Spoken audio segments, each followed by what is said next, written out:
Saludos a toda la afición de Lucha Libre Online. Este que les habla es Michael Morales Torres, integrante del equipo de Lucha Libre Online. Y tenemos el enorme privilegio de presentarles a nuestra invitada especial en la tarde de hoy. Gente de Rusia para el mundo. She is the Russian Crush. Natalia Markova llega aquí a Lucha Libre Online. Natalia, it is an honor for us to have you as our guest. How are you doing today? I'm doing great, as always. Glad to talk to you too. It is a pleasure for us to be speaking with you. And I wanted to start this interview asking you, how did your passion for pro wrestling started? Well, I think it's a classic story. I saw it on TV when I was like around 3 years old. And I think it was WrestleMania, Shawn Michaels' entrance. And I was looking at it. I'm like, oh my God, that's what I want to do in this life. I was a kid. I had no idea what's going on. I just liked the whole setup. And I was like, that's it. That's the goal. I really set the goal when I was 3 years old. I'll translate that to Spanish. ¿Qué motivó a Natalia Markova a convertirse en luchadora? Sencillo. WrestleMania, Shawn Michaels bajando de aquel zipline increíble, le llamó la atención cuando ya tenía solo 3 años en aquel momento y se le quedó esa imagen en la mente y como ella dice, ok, esto es lo que quiero hacer cuando sea grande y eso fue lo que conquistó en su carrera. That's one thing, you know, dreaming to be a professional wrestling when you were 3 years old, but how do you manage to put yourself in the first, you know, in the pro wrestling school? Who was your trainer? And what do you remember of your first bump, the first time you fall in the ring? Well, wrestling in Russia is not popular. I grew up in Moscow my whole life. So it's a big city. Russian people who think that when you say wrestling, they like, is it this or arm wrestling, like this thing? So it was kind of tough. I didn't know that there is anything anywhere, but one day I found out there is a school in Russia, in Moscow, and I was 17 years old back then. So as soon as I found out, I went there immediately. It was a guy named Vadim Karyagin, which I give credit for starting my wrestling journey. He came from Canada. He actually learned how to wrestle there, came back to Moscow and opened the school. So I started with him. He showed me bumps and stuff, lockups, chain wrestling, basic stuff. And funny part that first day I came there, I already went to the ring and they showed me the bump and it worked. I mean, I learned crazy fast. I made my wrestling debut on a pro wrestling show less than 1 month after I started training. I mean, it's an exception. I don't want people to think that it's, oh, just go there and do that. But for me, it was kind of like, I don't know, maybe my body is just made for it. I don't want to brag, but I'm just saying that my first bump was basically normal bump. it was good. And then after that, somehow, again, I was lucky. Japanese people noticed me and I went to DDT Pro and I trained with them. So this is my main wrestling school. So Japanese style is the base of my style. After that, I started wrestling all over Europe. So I was learning a little bit here, a little bit there. And then I went to USA not a while ago. Took me a while to go there, but here I am. I learned in USA was a guy, he's an indie wrestler named Brian Idol. He explained me a lot about psychology. So big credit to him for that. I was training at his school. Then I trained a little bit with Matt Seidel. So many people involved. Then I went back to Japan again. Chigusa Nagaya, Marvelous Promotion. She was my mentor. She's a great lady, really talented, knows a lot. She's not just a wrestling trainer for me. She's like a mentor, like I said. She's really kind and really nice. She's a big part of my wrestling journey. So in the end, my wrestling style is combination of Japanese strong style, American psychology and storytelling, and probably Russian origins. That's how I can describe it. Yeah, the Russian toughness. I'll translate that to Spanish. ¿Cómo comienza Natalia Markova en la industria de la lucha libre? Bueno, en Rusia, en aquel momento, la lucha libre no era popular. Cuando Natalia les decía algo de lucha, decían como que arm wrestling, como que lucha de brazos. No. Pro wrestling. Ella tuvo suerte de encontrar en Moscú, su ciudad natal, un entrenador que se llamaba Vadim, que él estuvo entrenando en Canadá, que fue a Canadá a entrenar y viró a Rusia para abrir una escuela de lucha libre. Natalia llega allí y, como ella dice, no es que no sé si mi cuerpo estaba perfectamente hecho o diseñado para esto, pero su primer bump fue excelente, fue muy bueno el primero, y de ahí en adelante todo trabajo fuerte, y en un mes, no es muy común, pero en un mes ya Natalia Markova estaba debutando. Rápido que comienza a debutar y la gente comienza a ver su trabajo, de DDT Pro en Japón, al otro lado, le prestan atención y se la llevan a DDT Pro. Ella llega a DDT Pro y allá aprende Japanese Strong Style, que es la base fuerte de su estilo de industria, como hemos visto en múltiples empresas que en las que he estado, que ya mismo vamos a ese tema. De ahí vuelve a Rusia y comienza a tour por toda Europa y agarra un poquito de diferentes partes de Reino Unido, entre muchos otros países. Después de ahí se va a Estados Unidos y en Estados Unidos trabaja con Brian Idol, con Matt Sydal y con diferentes personas en la parte del storytelling y de la psicología de la lucha libre. Después de ahí vuelve y se va a Marvelous en Japón, y en Marvelous en Japón entonces adapta otro nuevo estilo de Strong Style con su mentora, como ella bien menciona, y ese es su estilo. Tiene un poco del Strong Style japonés en movida física, tiene la psicología y el storytelling de la lucha libre estadounidense, y tiene tal vez la rudeza del estilo de lucha libre ruso, que es un estilo y una mezcolanza bastante interesante. Did your family support your decision at that point? Well, they were supportive always, and they are supportive. But honestly, again, the Russian people, regular family, normal, not me, but so for them, it's obviously I'm doing something crazy, not normal. Like, what are you doing? Come on. But they support me everywhere. They always on my side. They the best family you can wish for. So yeah, they are supportive. I'll translate that. Le pregunto si su familia respalda la asociación. Bueno, la familia tradicional rusa es un poquito difícil en muchas cosas, pero sí la respaldan dentro de todo lo que cabe y hasta donde ellos pueden respaldarla. You mentioned that you made your pro wrestling debut once, after 1 month only of training. So you need to be really, really good to do that. What do you recall of your first pro wrestling match in Russia? I was beyond nervous. I think that's my main memory. I was just, oh my God, it's happening now. I'm actually wrestling. I gotta be so focused. But that's the thing that I'm still nervous every time. But every time I'm out of the curtain, I just so happy. I don't feel nervous. I don't feel like something is wrong. I'm just happy. So that's probably the second thing I remember, this happiness. Like, that's where I belong. That's what I should do. And everything felt right. And obviously, it was actually a little bit of, it was a little bit of hardcore match. We used chairs there. Wow. So we started some story and whatever. But yeah, I think the best, like my main memory of my debut is being nervous and then immediately happy after. I'll translate that. ¿Qué recuerda Natalia Markova de su primera lucha? Bueno, recuerda sentirse muy nerviosa en aquel momento, pero es normal, es la primera lucha. Pero cuando sale por la cortina, la sonrisa, siempre contenta, siempre dispuesta a hacer lo mejor. Si sientes esos nervios, ya dice, pues no me siento nerviosa, sí me siento más feliz, ese nivel de ansiedad, de felicidad de poder volver a luchar. Pero su primera lucha fue una lucha hardcore. Fue con sillas y con toda la cosa, así que es un poco, no tradicional, pero es una experiencia bastante interesante. You mentioned pretty interesting fact that you traveled to Japan a few months after you made your debut. How you were contacted initially by DDT Pro, and how was your experience in your first trip to Japan to learn about pro wrestling and the Japanese strong style?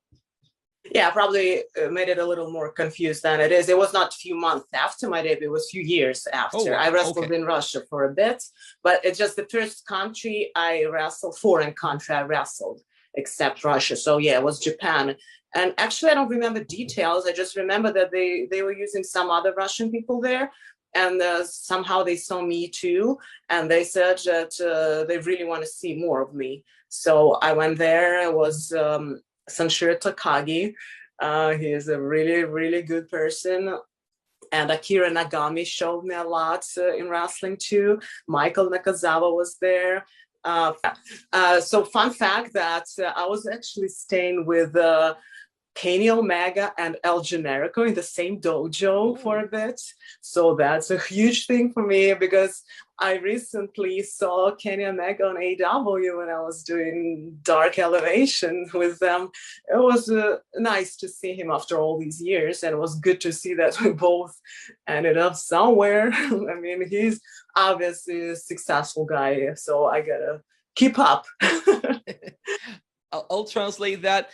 Natalia menciona que después de varios años trabajando en el circuito independiente de Rusia, la notan a ella en DDT Pro en Japón porque ellos tenían ya otros luchadores rusos con ellos, así que se la llevan y allí tuvo la oportunidad de entrenar con el señor Takagi entre muchas otras personas, pero menciona algo bien importante, sus compañeros de dojo eran Kenny Omega y el genérico estaba en Japón en aquel momento y Natalia Markova entrenaba con ellos, entonces dándole adelante al tiempo, Natalia Markova tuvo la oportunidad de llegar a AEW a hacer Dark Elevation y allí ver nuevamente a Kenny Omega, su antiguo compañero de dojo en DDT Pro en Japón. After that, you made your return to Russia and start traveling, I believe, into the independent circuit of Europe. How was that experience for you? You know, it is a little bit challenging because there are so many different styles. For example, Italy has a different style than Spain, than the United Kingdom. So how do you manage to, you know, adapt your style into this new fusions of wrestling? Well, that was actually perfect for me, a perfect experience, because when you have no choice, you have to adapt, right? And I wrestled over 15 countries, probably 17 to 18, I didn't count. But yeah, it was Finland, Starbuck, Michael was a good mentor for me. He's so good and talented. I gotta make sure that I give him credit.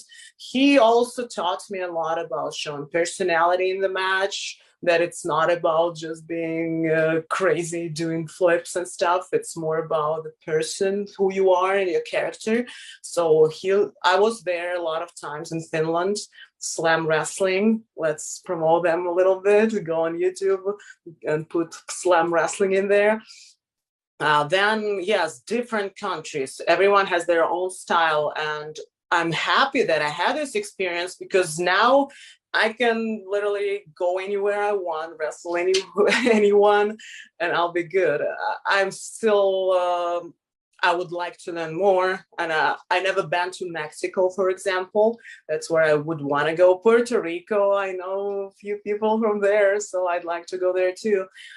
Different styles. Also, I wrestled, like, except Europe, it was also Asian countries, Singapore, Malaysia, probably more. I can't remember right now all the countries, but basically Singapore is the promotion where WWE first noticed me, because they were scouting there and they saw me, took an interview, and that's my WWE journey started there.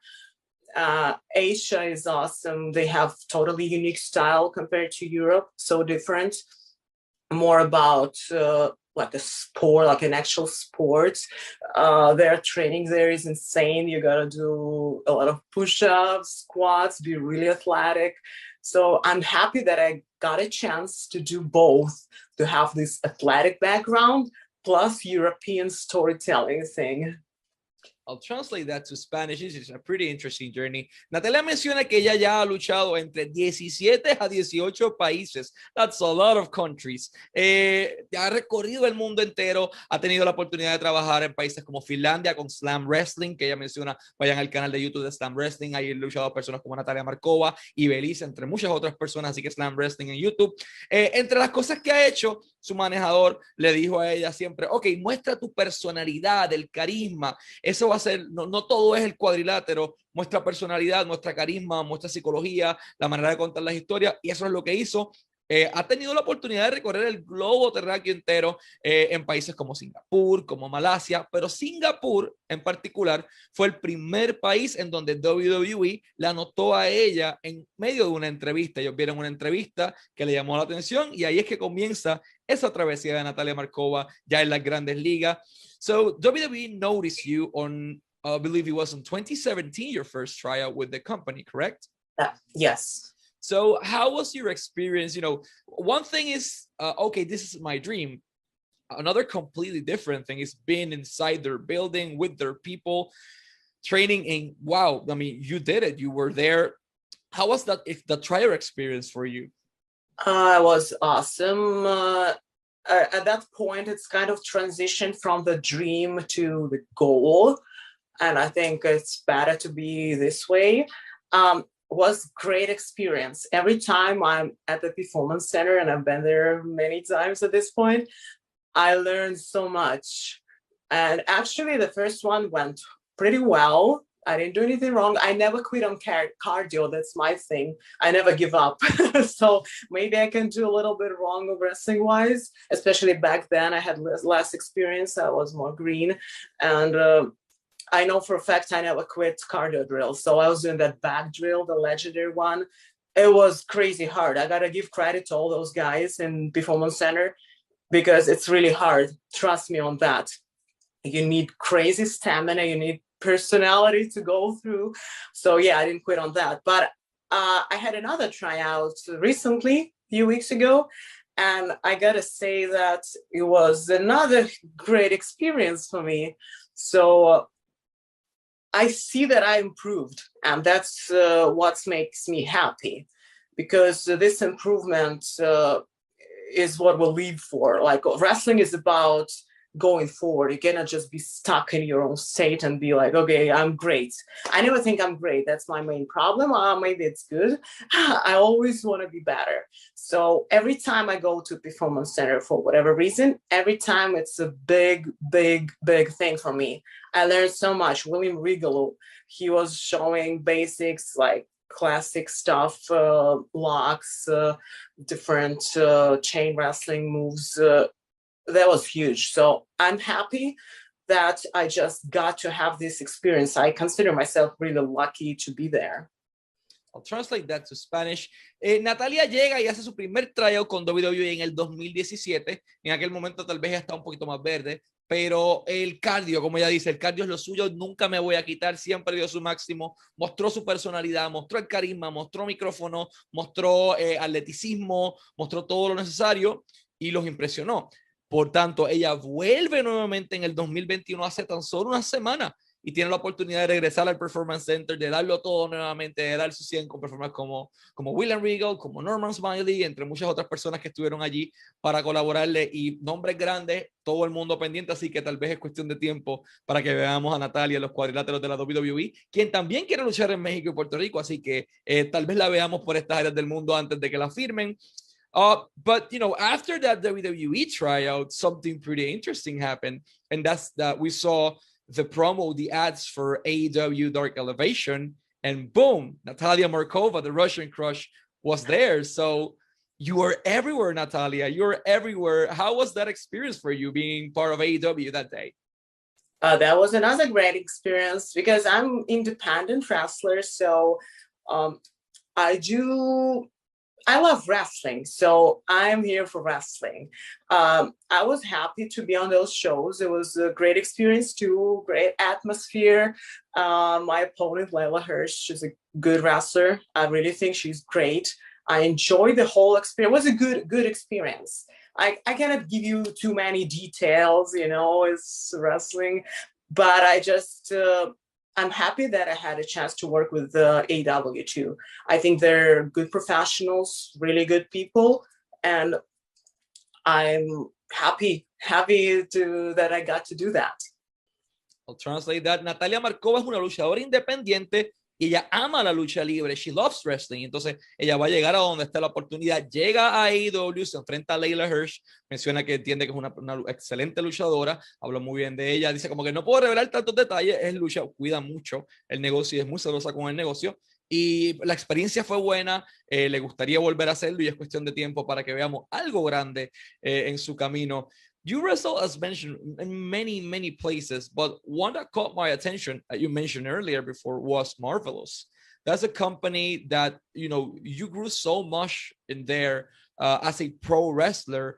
how was your experience in Marvelous, and what was the most challenging experience of wrestling in Japan? From the food, from the fans, like everything is different. So how was your experience, and what was the most challenging thing for you of wrestling in Japan? Like my experience with Marvelous is like a big staple in my career. That's 100%. Meeting Chigusa Nagaya, she changed my life. She's a great mentor. She explained me a lot of important things in wrestling, and she's a great coach. So I was happy that I get to train with her. I was there for almost 3 months in a row. And I would say that's the most challenging part, going to that question, because Japan is so different. Like I said, I've been all over the world. All countries have kind of the same thing in there, but Japan is just different world. It's like you're in the video game. When I was there, I had a feeling that I'm in the video game. I'm not joking. People are so different. It's so clean outside. If you go in the streets, it's almost like you're in the building, like in Russia, for example. So clean. Cars are bright, shiny, and clean. A lot of I was in Tokyo, so I don't know about the other parts, but Tokyo is all bright, shiny. A lot of food everywhere. Food is so different too. There was a place called Sukiya. It's kind of like Yoshinoya. People who've been in Japan ever, they know what I'm talking about. So that was my go-to place. A lot of rice and meat, so you can survive on that. Because I travel a lot, and I'm still an indie wrestler, so it's not like I'm throwing money around. I'm trying to survive. So yeah, that was a challenging part, to be there for that long, because it's so different. You kind of gotta adapt. It's hard, but I would never change it for anything else, because I learned so much in that trip. Chigusa Nagaya, again, thank you so much. She's just someone you want to meet in your life. It's just some person who changes your life. So I'm forever grateful. Chigusa, if you're watching this, thank you so much for everything. Whatever I do here, I want to make you proud. Those are really good words. I want to translate that. Natalia llega a Marvelous allá con la señora Nagaya, que es la persona que le brinda esa oportunidad, y es su mentora en todo este proceso, la ayudó a crecer, está eternamente agradecida con ella por la oportunidad, y todo lo que hace en esta carrera es por hacerla sentir orgullosa a ella también, quien fue la persona que le brindó la oportunidad. Pero mencionan esa experiencia en Japón, la comida es distinta, todo es distinto. Ella menciona, cuando está luchando en el resto de los países, como que todos tienen algo igual. Pero Japón no, Japón es como un video game, Japón es como un videojuego completamente distinto. Las calles, they're so clean, son tan limpias, y todo es distinto a lo que están acostumbrados a ver. Menciona un restaurante que era su go-to cuando estaba allá para comer las diferentes cosas como arroz, entre otras cosas. Como ella dice, soy independent wrestler, soy un luchador independiente, no voy a estar desperdiciando el dinero. So, ese era su buen lugar para ello, pero era muy distinto, la experiencia fue positiva y la ayudó a crecer mucho dentro del circuito independiente. I also want to say something else in Spanish. Pueden seguir a Natalia Markova en sus redes sociales, Instagram como at Russian_crush, at Russian_crush, y Twitter como at @realnmarkova, y su Patreon, la abrió recientemente, patreon.com/Natalia Markova, patreon.com/Natalia Markova para más información, fotografías exclusivas, etcétera. Para todos los promotores pueden contactarla a través de sus redes sociales. Ella está disponible para luchar en Puerto Rico, en México, Chile, Argentina, Panamá, el resto del mundo, Costa Rica, a través de sus redes sociales, Russian_crush y at @realnmarkova la pueden contactar. Un excelente talento con experiencia en WWE, experiencia en AEW, Marvelous, DDT Pro, Slam Wrestling en Finlandia, Austria, Singapur, Malasia, Rusia, el mundo entero ha viajado esta mujer, Shine, así que un excelente talento para tener en su compañía. First of all, before we go to the last question, I wanted to thank you so much for your time and for being here with us. Last but not least, Natalia, what's so special about pro wrestling for you? Why do you want to dedicate your life to this industry?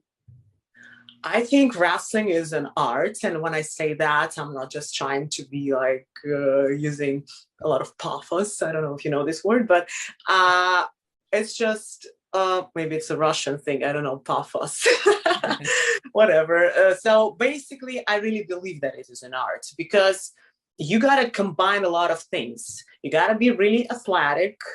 You got to be ready to do anything on the fly, whatever happens, go with the flow. It's hard. Also, you got to have charisma in perfect scenario. You got to interact with the crowd. You got to backstage, again, social media. You got to be whoever you are. You got to be a personality. And by the way, speaking of that, you mentioned my social media, right? So I would really love to see you guys on my social media because whatever I do for my fans, and it's not a lie.